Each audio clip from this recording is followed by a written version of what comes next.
Hello and welcome back to another movie review, guys. Now that's right, today I'm talking about Space Jam: A New Legacy. Now, for those of you in the UK, the weather is boiling at the minute, so I'm sitting here sweat. I don't even know if I can be bothered to talk about this movie, but I know some people want to get my opinions on it, so we're gonna go quite quick. So I saw Space Jam: A New Legacy last night. The trailers for this movie made it look fun, and I was like, you know what? I might actually enjoy this. It looks enjoyable, which is all I want from this movie, because let's face it, we all knew we weren't going to get much else. I enjoyed the first movie. The first movie's fun. It's a silly plot, but, you know, it works.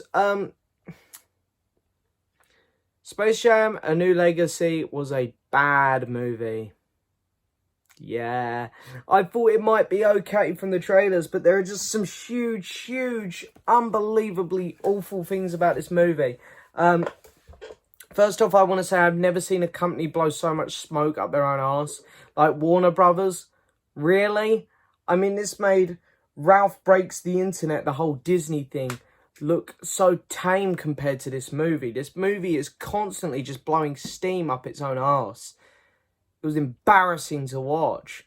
Yeah. Oh God. Yeah. So bad.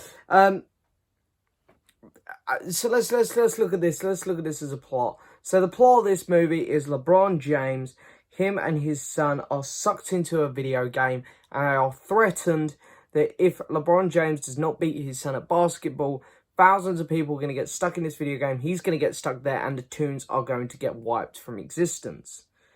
So he has to beat his own son in a basketball game. Yeah, I mean, whatever. Who cares about the plot? I mean, whatever.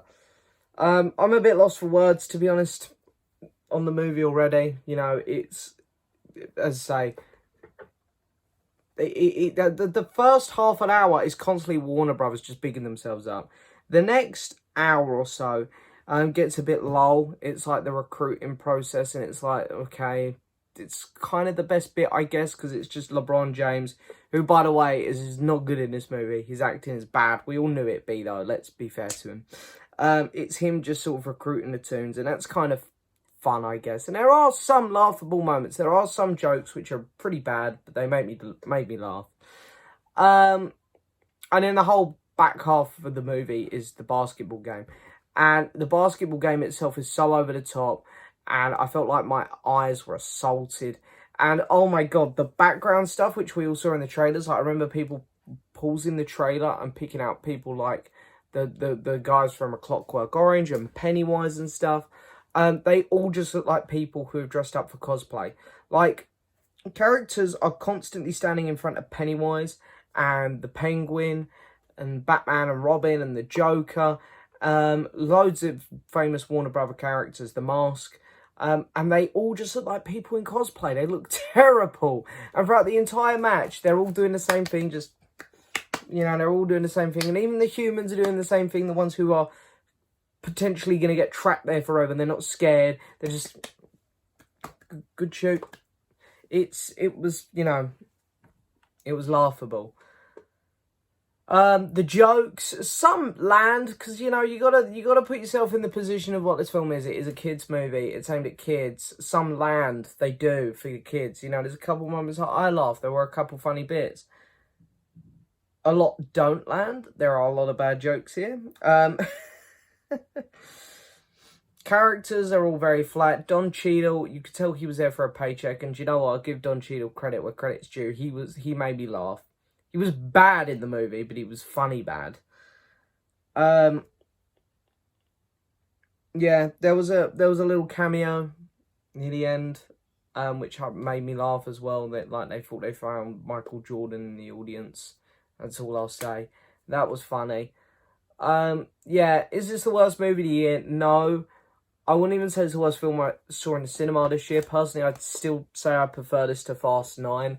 I think this is on the same level as Fast 9 in terms of being a bad movie. It is just as bad as Fast 9. They're both just awful modern films. But this one had a couple moments where I laughed. I didn't laugh once during Fast 9. So, And watching this also makes me a bit annoyed that people who are calling Black Widow generic and stuff, it's like, because I've heard a few people say that, and it's like, guys, have you seen Fast 9 and new Space Jam? Black Widow is not generic compared to them. It's just, really, it isn't. These are the generic pieces of shits that Hollywood will continue to put out if they make money. Black Widow was not that. Fast and Furious 9, Space Jam: A New Legacy was that. Space Jam: A New Legacy was really disappointing. I actually had hopes that they'd just relax and have fun with the plot and just make a fun movie. But this movie tried really hard to do so much, and it just got embarrassing. I don't think the director had any clue what direction the film was going in. And you can sort of tell that this film sat on the shelf for a while, and it's had a lot of different directors' involvements. You can tell that so many people have come in and out of this project, because it does feel like there are multiple visions throughout this film as well. I'm going to give Space Jam: A New Legacy a 4 out of 10. So, Space Jam: A New Legacy, yeah, it's a disappointment. It's one of those movies from 2021 so far that's just not doing great. You know, it's sort of similar to Tom and Jerry in a way, where we got this 2D animation thing being mixed with the real world. It wasn't as bad as Tom and Jerry, but again, I just think these films, I know, you know, we had the original Space Jam, we had Who Framed Roger Rabbit, which was amazing, but I feel like these films should be done now. These 2D animation ones coming into the real world, I think that it's been worn out. There's nothing left to do. It doesn't fit with modern cinema very well. So yeah, Space Jam: A New Legacy, not the best movie, I'm not gonna lie, not the worst, but hey, it exists. Anyway, guys, I hope you enjoyed this video. As always, don't forget to hit that subscribe button, like the video, leave a message, and as always, I'll see you next time for another video. Bye-bye.